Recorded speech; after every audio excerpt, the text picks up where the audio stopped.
But strangely enough, there is left in the world today an area as big as the United States that's never been seen by a human being.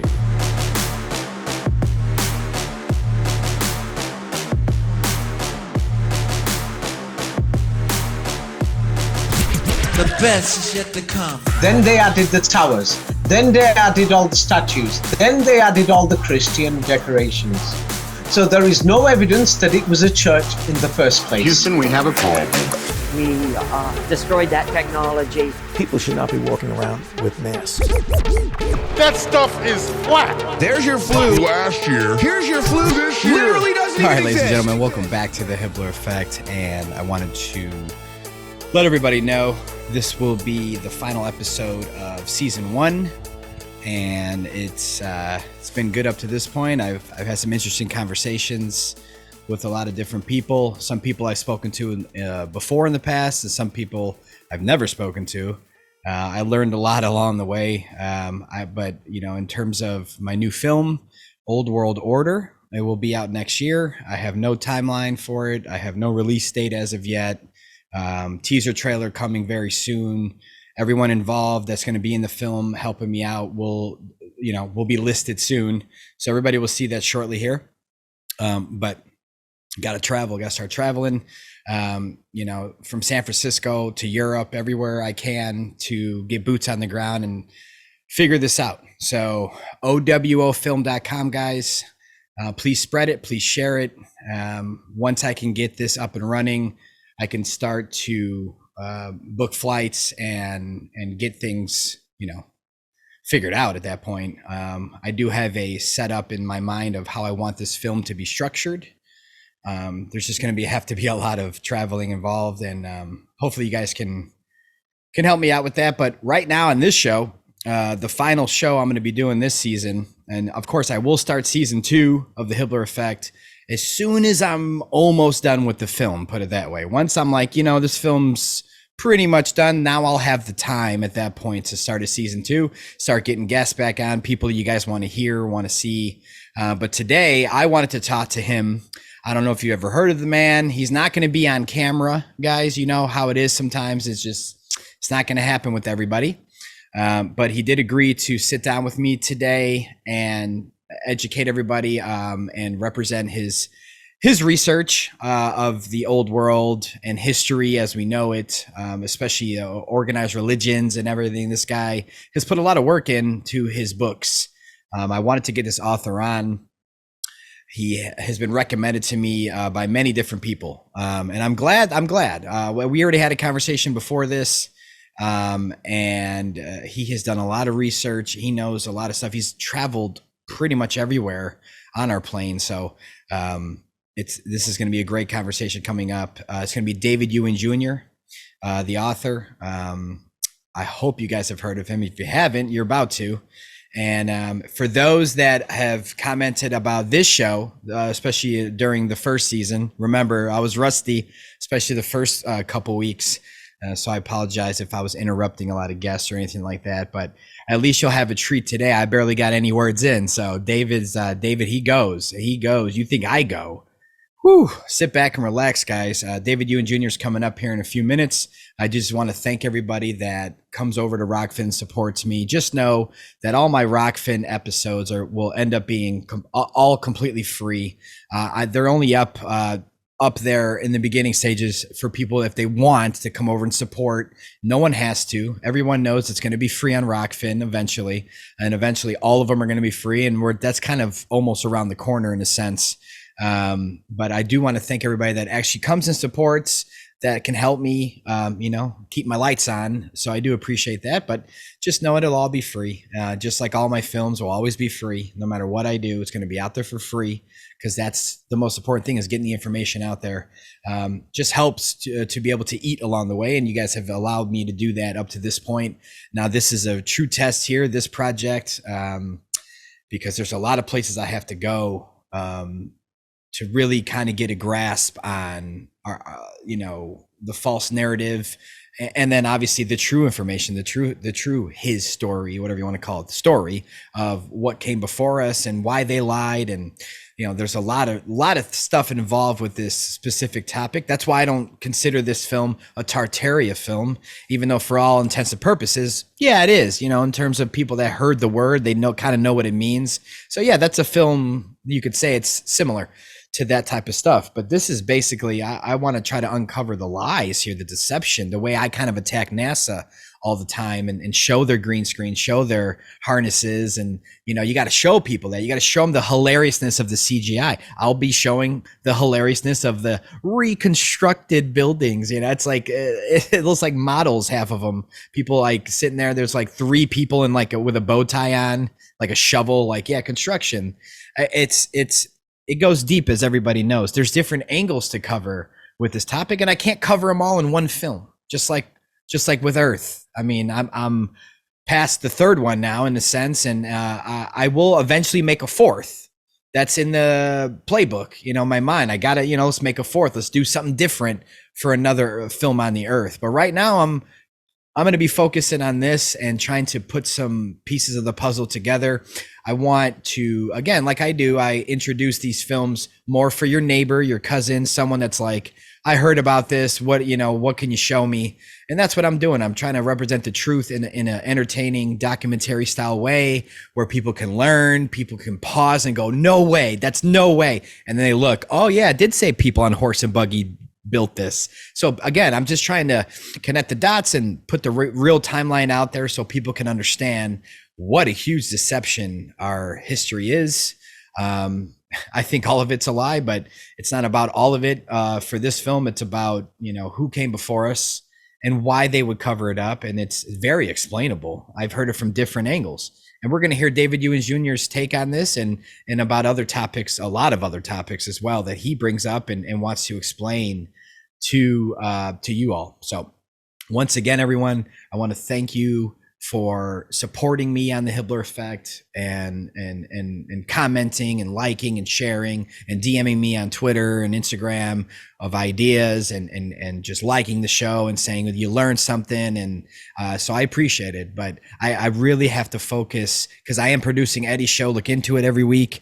So with that, that's enough. I can't be filming a new film. I mean, I'm sorry, traveling and filming and directing and trying to come home and produce and edit and then have to do my show as well. I can't. And I tried for a long time now to try to figure out how to do it all together. And it's just not going to work right now. So I will definitely get right back on the show, getting guests on, talking to you all soon, as soon as I can.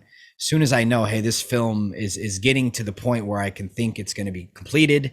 Again, it just started. So with your help and your support, owofilm.com. So that's all I can do at this point. The quicker I can get at least some of the budget filled up, most of it's going to be out of pocket in the beginning stages because the funding takes a while, as always. But, eventually I'm just asking for help in a sense to get some of it done. Not all of it. I'm not expecting my great audience and the world itself to help everything. I'm doing a lot of this on my own, guys. So anything you could do, whether it's $1 or more, doesn't matter. Anything you could do, I'd appreciate it to get this film up and going and get some trips booked so I can start to focus on the bigger picture, the puzzle, the production, editing, putting pieces together. First and foremost, I need the footage. I need to get out there. So anything you guys can do to share the link for owofilm.com for the Old World Order film or the actual fundraiser link itself obviously would help. Anything you guys can do. And if it's $10 or more, you're going to be getting a free copy of the film when it's released. If it's a $20 donation or more, you'll be getting Old World Order in 4K digitally sent to you. You'll be getting Level With Me and Fluvid-19. So you'll be getting all 3 of those just for your donation. I don't ever like someone donating to me and not getting anything in return. That's why on my website, when people always say, where can I donate? No, just find a film, find a rabbit hole you want to learn about or just watch or download. And there's your donation, whether it's $2 or $5. I'd rather do it that way rather than just click a button and you get nothing in return. Besides, of course, in your heart you helped, and that's what the donation really is about. I donate to people all the time. I donate to companies that I agree with, anyone that's involved in a small business that needs help, and then I'm all about it. We make our own choices about stuff like that. That's why I leave it up to you. If you want to do something like that and help, just at least throw $1, and you did your part. In my opinion, you helped. You didn't have to do that. So the more people that do that, the more I can quickly start getting these flights across the plane, boots on the ground, films rolling, narratives just dissected, and so we could try to figure this out along the way. And then obviously I'll be presenting the best parts of this experience into a documentary, Old World Order, which again, the teaser trailer will be released soon. And then obviously I'll have an official film trailer with footage in that trailer shortly before the film's release. So I do want to thank everybody for the final time here in season 1 of the Hibbeler Effect. Thanks for joining us. Please enjoy this next few hours here with the author David Ewing Jr. And once again, he will not be on camera. This is a different type of setup than you all are used to. You obviously used to seeing me, hearing me, and then you see my guests, hear my guests. This is basically, we're going to be showing some stills, some screenshots, things that David Ewing Jr. wants to share with us today. And so you'll see me a little bit in the beginning, guys, but pretty much it's going to be his screen sharing and him speaking and ranting and very informative information. And I want to thank him for coming on as well. And thank you all for joining me on season 1 of the Hibbeler Effect. Please enjoy the final show, episode 25 of season 1 with David Ewing Jr. All right, ladies and gentlemen, welcome back to the final episode of the Hibbeler Effect in season 1. Of course, there will be more, guys, but we got to make this film. And speaking of this film, there's a man that I have just kind of found out about in the recent months, and he made many books on this topic, and they're all available for you. The links will be in the description to support this man. And I really am, I feel like this is a pleasure. I'm being treated with the honor of Mr. David Ewing Jr. Thank you for coming on the show, David. I know you're a busy man, but thank you. Welcome.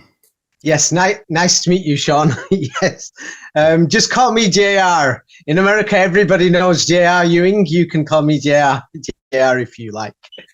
Okay. No, that's yeah, but see, in terms of David Ewing Jr., now a lot of the YouTube videos go around and Rumble and different videos where people are making these old world videos, and then they'll hear some of your voice. We'll hear your voice, whether you were on an interview or something else, a show. A lot of people use your voice and make these collages and stuff. And it's always like, this guy seems so intelligent, so much wisdom.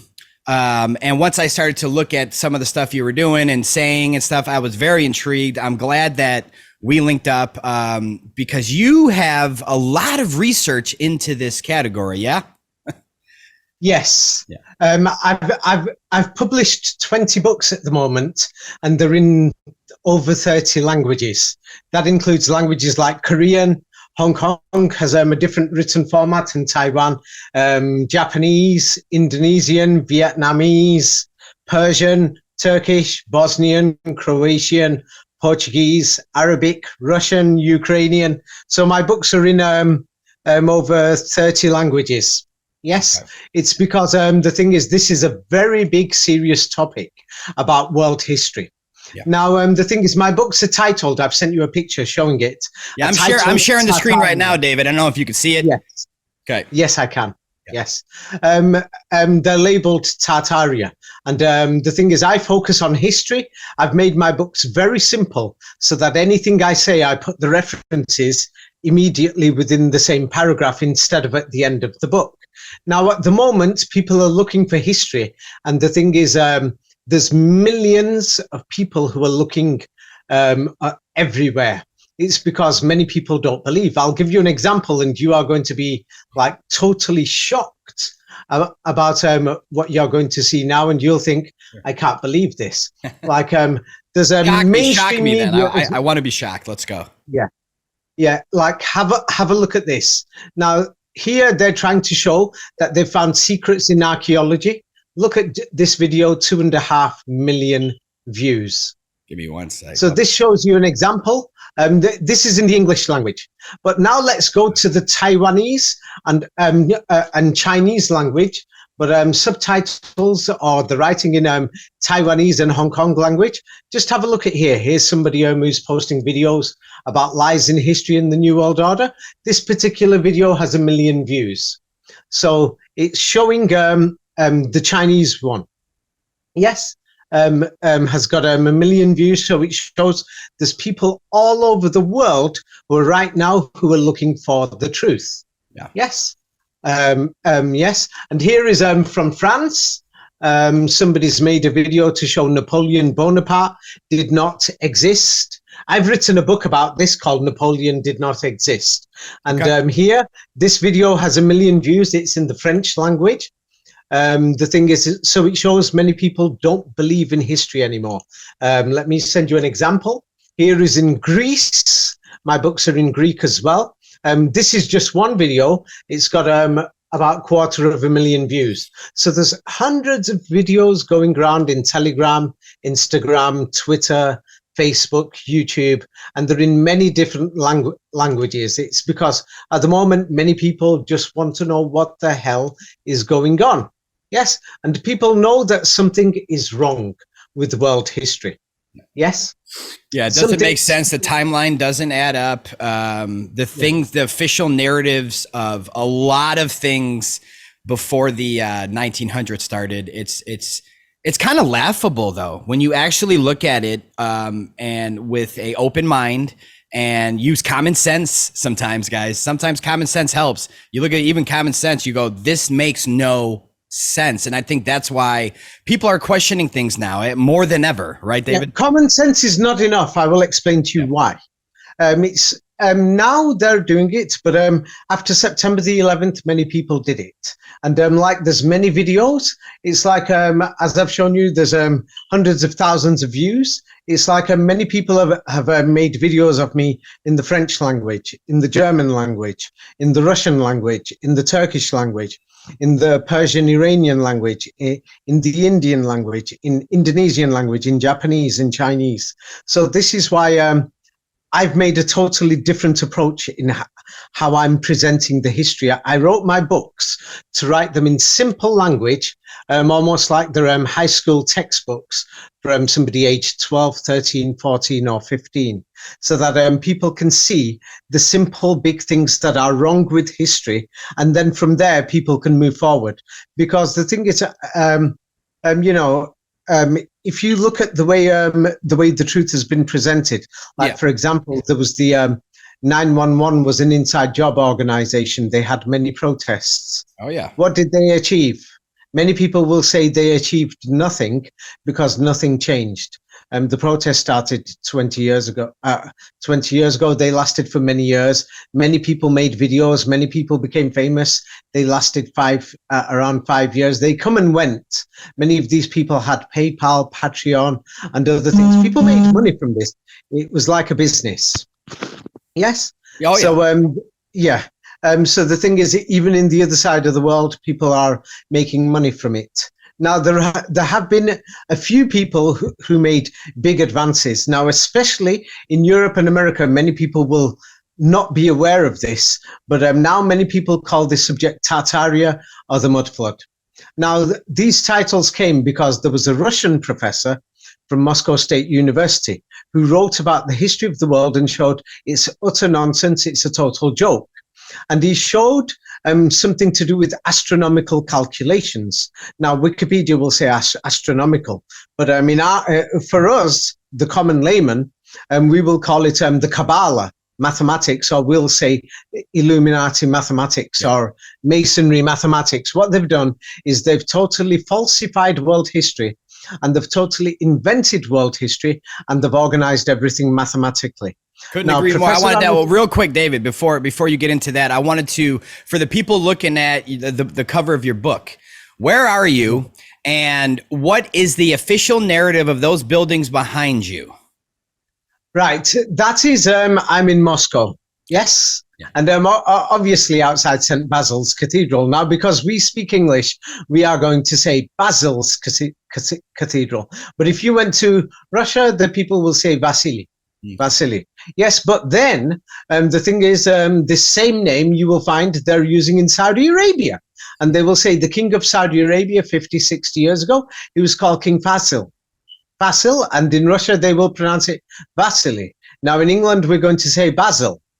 Yes, so the thing is, because I've been to more than 2,500 cities, that's a world record for the number of cities. Like, for example, so somebody can say they've been to Russia, to Moscow and Petersburg, but to understand Russia, you've got to go to at least 100 cities. Somebody can say they've been to China and say, I've been to Hong Kong, Beijing, or Shanghai. But because China's population's 1 billion, you need to go to over 200 cities to go around the place, and hundreds of villages.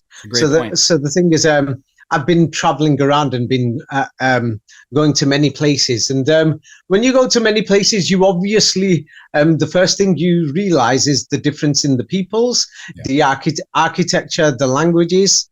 And then I'm one of them people, I like mixing with people everywhere I went. It's like the world is my home. Yeah. Yes. It is. But real quick, behind you, what's the official narrative on that? I want the viewers to really get a grasp of, because I know everyone sees those buildings behind you and everyone has their pre-assumed thoughts of how long that's been there. What's the actual official story? When was this supposed to be built?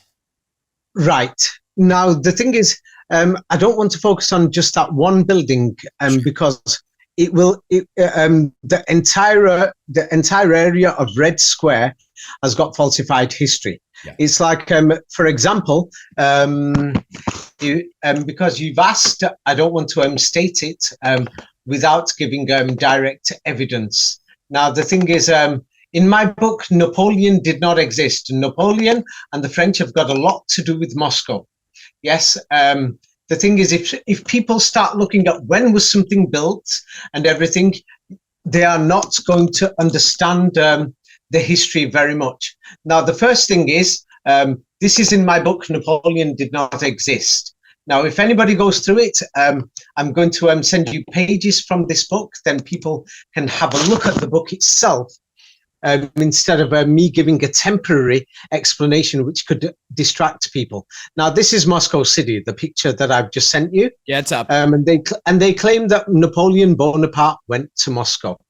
So, and they say he invaded Moscow. Yes. So now let me just show you what the history, what they tell us about this place, this square, and this place of Moscow. Now, I put it in my book in simple writing that when you see this, you'll say, oh my God, this is very simple. Even children can see that the history is a lie. So historians say that Moscow was burnt in 1812. Napoleon Bonaparte witnessed it and he invaded the place and he went to this Kremlin. The Kremlin walls are around that building and the Kremlin is just on the other side of the wall. And they say the Moscow fire started on 14th of September and it was over by the 19th of September. Now, the Moscow Kremlin is even more suspicious. So now the fire is over by the 19th of September. So now the Moscow Kremlin walls, whoever designed them or modified them, has made sure that the Kremlin walls has got 19 towers. Yes. Wow. So now the next thing, okay, let's look at the Moscow Kremlin walls that are just beside this building, St. Basil's Cathedral. The Kremlin wall reaches a height of up to 19 meters. So now Napoleon Bonaparte realizes everybody who lived in Moscow, everybody is gone, and they burnt the city when they went. So this is in my book. So now then Napoleon's just arrived in Moscow and he says, hey, there's nothing here. Yes, so I'm going to go now. What am I going to do? Who am I going to fight? There's nothing to defeat or destroy. They've burnt the place. So he started retreating on 19th of October. Okay. You see? Oh, yeah. Yeah. So if somebody's going to turn around and say, what is David talking about here? The thing is, I can't explain this in a few minutes, but of course. But the thing is, if anybody goes through the history of Napoleon Bonaparte, the major mathematics, the Kabbalah, yes, or astronomical calculations that Fomenko pointed out, is very serious how they mathematically invented history. Napoleon Bonaparte became a soldier when he was 19 years old during the French Revolution. Now, who was Napoleon Bonaparte? Yes, Napoleon Bonaparte, yes. Let's see, he was accepted to be, let's say, like a noble person, like from part of an important family. And he was officially recognized to be a noble person, his family, on the 19th of August, 1771. Okay. The more that people go through this, they're going to turn around and think, what the hell's going on? And then if you go to France itself, let's say if you go to France, to Paris, they have Bastille Day for the French Revolution, and Napoleon after that seized power. After that, in Bastille Day, what they do is that they have a parade in France, and the parade is done on a road called Avenue des Champs-Élysées, and this is 1,900 meters long. And then the parade ends at the Place de la Concorde. It's a beautiful parade. They have this every year. And it's exactly, Place de la Concorde is 19 meters, 19 acres in land. Wow. Yes. And then everybody will turn around and say, hey, there was these Muslims who attacked. Was it Muslims? I think so. Yeah, that they did the Bastille Day attacks, like September the 11th attacks in 2016 to spoil it, and they attacked it with a famous. Well, no Muslims did it in 2001, but I get what you mean. Yeah. Yeah. So now, the thing is, the Bastille Day attacks were done with a 19-ton truck. Yeah. Right. So the thing is, but then since you mentioned 2001, okay. Now the thing is, the book that I was mentioning is Napoleon did not exist. But because you've mentioned September the 11th, I have a book called The Alpha and the Omega Codes, and this is very important what you've just said. September the 11th. Now many people, yes, have mentioned this thing, but the thing is, I'm going to go, this is in my book, The Alpha and the Omega Codes. I'll send you the front cover so that you can have a look. Yeah, you can send me any copy of any book. I'll put, or do you have like an actual website with all your books so people could take a look at it? Let me explain to you now. Okay. The thing is, I don't have a website. I've published the books. They're in 30 languages. It was a very difficult job, for example, to get the books past Chinese regulators and Japanese regulators, French regulators, British regulators. So the thing is, in every country, there was certain information that after their moderators went through, there were certain things that I couldn't publish. Even, for example, the books are published in Estonia. So the books are all available in Amazon or anywhere. They're available in almost everywhere, in the Bibliothèque Nationale, the Global University Library. If you're a student, I think you can access it free. The thing is, so the books are available everywhere. I don't have a personal website. Okay. I actually have lost control and the rights of many of the books because of the publishers and because of the translators. Obviously, I don't speak 30 languages. Well, there's more than 30. Soon, the books are going to be in 50 languages. Because, I started writing about 2.5 years ago. There was over 1 million downloads within 1.5 years. By the end of this year, there's going to be 2 million downloads worldwide. Wow. Yeah. And there's 20 books. So when you calculate 20 books in 30 languages, that's about 600 books. So the thing is, it looks like a lot, but when you divide 2 million books into 30 languages, what you get is 6,000 books per language, and then divided into 20 books. It's like about 400 books per language. Per language. So it sounds like a lot, 2 million, but it's not really. Yes. Yeah, no, I get it. There's so a big chunk, a huge chunk of the world has no idea what we're trying to talk about right now. They have no clue. But anyway, let me tell you about September the 11th, because this is very important. Whoa, David, before we get to September 11th, because I do put a preview of my show on YouTube, because I don't want to, I already got 2 strikes. So let's save that to the later half of the show where it's on other strikes.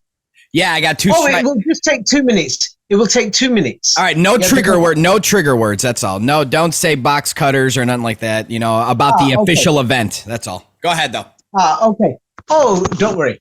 Okay, so now I'm just going to state facts. According to the 9/11 Commission report, 9/11 happened. It was done by 19 hijackers. Yes. According to the 9/11 Commission report, this is in my book, Alpha and Omega Codes. Yes, what do you call it? At 19 minutes past 8 in the morning, there was reports the aircrafts had been stolen. Yes. According to the 9/11 Commission report, yes, the Pentagon and the US state, the authorities, yes, they took action at 19 minutes past 9. According to the 9/11 Commission report, the investigative committee, yes, created by the state and George Bush, they had 19 days of hearings, yes, like a trial, basically. Yes, according to the official report, yes, when 9/11 took place, there was a maximum of 19,000 people inside the Twin Towers. Are you beginning to see what I'm talking about? According to the official report, yes, they found 19,000 fragments of human bodies. Yes, at ground zero. Are you beginning to see what I'm talking about? Yeah, I made a documentary on 9/11. And there's more. Now, the thing is, I've just given you about 4 or 5 facts. My books go through hundreds of facts showing that, hey, it's got something to do with the number 19. Now, you'll say, what's he talking about, 19? By the way, 19 is the 33rd degree in many secret organizations, political organizations around the world. The communists use it. Muslim organizations use it. Christian fraternal organizations use it.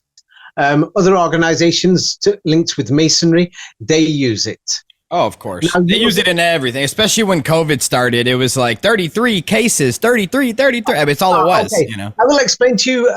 I will do this very fast because some people will say, what is 19? And 19 is the 33rd degree. Now, you will say, what are you talking about? How come nobody knows about this? It's because the average person doesn't study mathematics or geometry. Now, here is the flower of life. Now, the flower of life has got 19 circles. Now, the 19 circles, when you decorate them, you get, the thing is, you will get 6 yellow circles, 6 green circles, and 6 red circles, and they call them flowers. So now, these 19, these 6 colors are actually known as the 666 in sacred geometry. Now, the thing is, what many people don't know is this. Yes, the flower, what's it called again? The flower of life.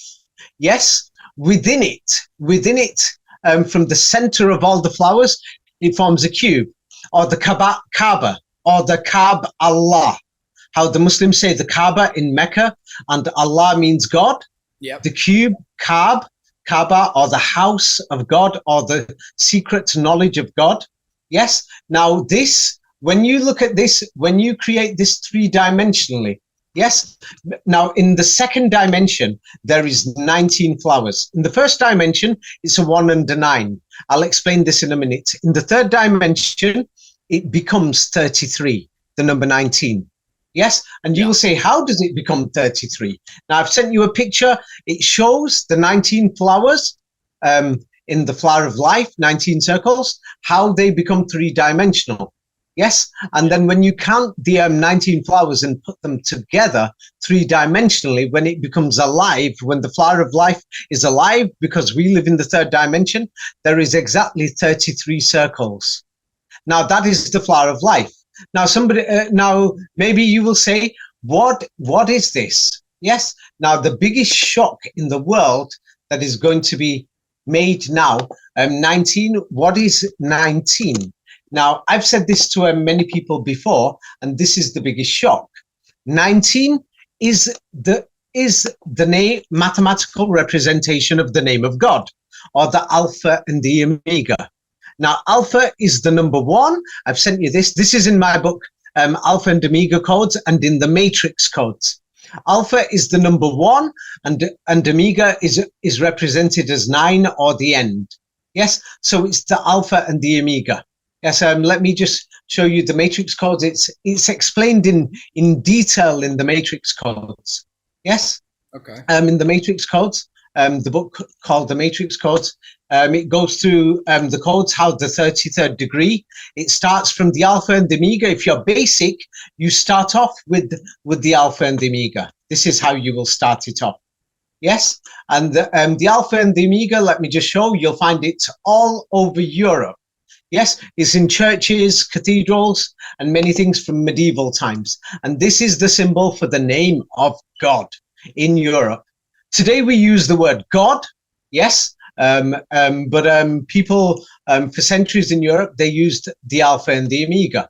Now, the thing is, what many people are not aware of, yes, is if you look at the alpha and the omega in, let me just show you, let's open Wikipedia. The alpha and the omega, when you're writing it down, the alpha and the omega actually looks like, let me show what it looks like. Sure. Okay. Where is it? Oh, I can't believe this. I'm just getting it out because I don't want anyone to say, David's just guessing here. This is speculation. That's why I normally send evidence. Anything on Wikipedia is obviously speculation, but you've done your research. You're not. Wikipedia, I want my audience to know you're not just pulling up Wikipedia I've just sent you a picture. That's not Wikipedia. That's actually in England. No, that's why I was telling my audience, Dave, like because you kept saying Wikipedia. Yeah, so here is a church in England called the Round Church. It's pretty old, from the Middle Ages. Yes, and the thing is, the alpha and the omega, how is it written? You can go to churches throughout Europe and you will find that the alpha and the omega is written like this. When you write it in your handwriting in the documents. The first is the letter A, and the second one is the omega. And now people will say this spells the name Elah, because they will say Christ, when he was on the cross, he prayed to God and he said, Eli, Eli, lama sabachthani. Yes, Christ, and they say Elah is the name of God according to the church and according to what we're told, yes, in Christianity or in the West. What we're told in our side of the world, we are told that the alpha and the omega, yes, spells the word Elah. Yeah, because the top character that I sent you is A, and the bottom character is the letters L. But if it's the letter A, how can it spell Elah? The letter A is the letter A. So now the strange thing is, what I found out and what I noticed that nobody seems to be talking about, yes, is that the truth is, when I travel around the world, I noticed straight away when I went to Middle East countries 20 years ago or something, I thought, hey, this symbol for Allah in the mosques is exactly the same as the alpha and the omega. Yes. And they say Allah, and they say, so the alpha and the omega is an A. Alpha has never been the letter E. So it's not Elah. This is one lie that they did to divide us from the other side of the world so that then we won't know. And why would they change it anyway? Yeah, I don't know why. Nobody seems to think, how can it spell? It seemed like saying, my name is Andrew, but, it's spelled with the letter A, but you pronounce it Indrew. And I'll say, no, it's not Indrew. It says the letter A, Andrew. Yeah. So the alpha and the omega, it says Allah. It does not say Elah at all. So these are the scams. So now let me tell you in the matrix codes I've put this. So the alpha and the omega, what I've sent you is how they used to draw it. They used to draw it in a circle, normally with at the center of the flower of life. And they still do this in the Muslim countries. We don't seem to do this in our side of the world anymore. Many people, we don't even believe in God in this side of the world anymore. Well, yeah. I mean, like I always say, the Big Bang Theory, heliocentrism, there's a lot of things turning these old buildings into churches that are teaching bullshit. That's why the Western, in my opinion, that's why the Western world is dumb as it is, because the indoctrination camps. It's the indoctrination camps. That's what does it, and that's why we're here. I'm glad you've said that. But anyway, the thing is, the alpha and the omega is in the book, The Matrix Codes. So people can check it. But because you mentioned churches, this is very important, and many people immediately will go to churches and think, hey, they're Christian. This is what we're going to assume. Now, what many people don't know is that basically every church in the United States, Canada, Australia, Europe, you name it, anywhere has been modified. Now, let's look at the famous churches, Chartres Cathedral, Cologne Cathedral in Germany. Now, the thing is that this is a picture of Cologne Cathedral. Now, many people won't realize is that people don't investigate. But Professor Anatoly Fomenko, he pointed out saying, hey, these churches were not churches. And now there's many people talking about free energy towers, everything. They've got to think again, because many people many videos are just being made by many people who just want to make money. Now, the thing is, if there is a cathedral there, it wasn't free. People had to work. If there is some type of energy that they're harvesting, they put these things there. People were working. It wasn't free, same like we're working today. Yes, this is just a big lie. Many people are trying to profit from it. Now here is Cologne Cathedral. Here's two photographs, two photos and images from the 19th century. One is from the first half of the century, 19th century. This is in my book, Mud Flood. And the second picture is from the second half of the 19th century. Now, Cologne Cathedral, for example, it was built higher. It only had the first floor. Then they added the towers. Then they added all the statues. Then they added all the Christian decorations. So there is no evidence that it was a church in the first place. These buildings, they only had one ground floor, just the ground floor. And then they added the second floor on. Now, Professor Fomenko pointed this out, and his books, he's written thousands of words and pages. So the thing is, I thought I'll go check it out while I'm traveling. So in the last 20 years, I checked many churches out, and you can actually tell that basically in all the churches that they've raised the second floor. So that means the original church only had the first floor. So then when I went to places like Egypt and to Israel, Palestine, and to India and to other places where they've got these Muslim churches. Now, in the Muslim cathedrals, I noticed that the Muslim cathedrals only have the first floor, but they've added big, huge domes on the top instead of the second floor. You see? Oh, yes. Yeah. Oh, yeah. Yes. Now, the thing is that I'll give you an example that the Muslims have modified these buildings, and they're going to say, "Oh, these are mosques. They're genuinely mosques." I've been having many rows with many Muslims, saying, "Hey, look, the old photographs don't show these domes. They don't show anything gold there or anything. It's just a forgery." And then they're absolutely shocked. But anyway, the thing is. When you have a look at some of these, let me just show you one in India. For example, in India, there's a Gothic cathedral. Let's say, for example, let me just send you an example of a Gothic cathedral. Take your time. Take your time. Well, this I've seen this one here before. This is an amazing old building right here, guys, and this. You know, there's a lot of buildings like this, even in the States, guys, that they'll tell you that they'll say it was built in 1915, 1902. It's just bullshit. Oh, yeah. But let's keep going. You know what? Did you ever wonder why it's 19 or the 19th century? Oh, yeah. 19. Back to 19. Yes. 360 degree Mason vampire piece of shit that's trying to run the world. Yeah. So 19 is the is the second dimension of the 33rd degree. The first dimension is 1, and then you go to 9, the alpha and the omega. Now, in the second dimension, it's like first you have a seed. My books explains it. Now, the seed of life is 1, and it goes to a maximum of 9 in Masonry or whatever you want to call it, the Kabbalah. Yes. So this is the first dimension, a seed. And then the seed grows, it starts becoming a flower. Now it's got 19 petals. Then the flower comes to life and it blooms, and you can see it 3-dimensionally. And that's when it's 33 and it forms the cube or the Kaaba in Mecca.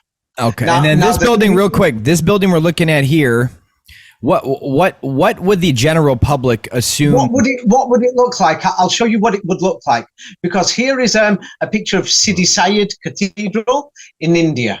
Yes, and Sidi Syed Cathedral, they're going to genuinely say it's a mosque. Yeah. let me just show you. Let me just show you what it looks like on the outside. I saw many of these cathedrals in India and in other places. And the strange thing is, yes, the thing is, you'll see them, and they just have the first floor. The thing is, but they're going to tell you these are mosques, and then the big domes on them. There's one on top of the Temple Mount in Israel, in Jerusalem. Many people will call it Palestine and say, don't call it Israel. Some people will say, don't call it Palestine, call it Israel. But the thing is, there's a similar building over there. And these places, they're going to say these Gothic buildings, oh no, this is a mosque.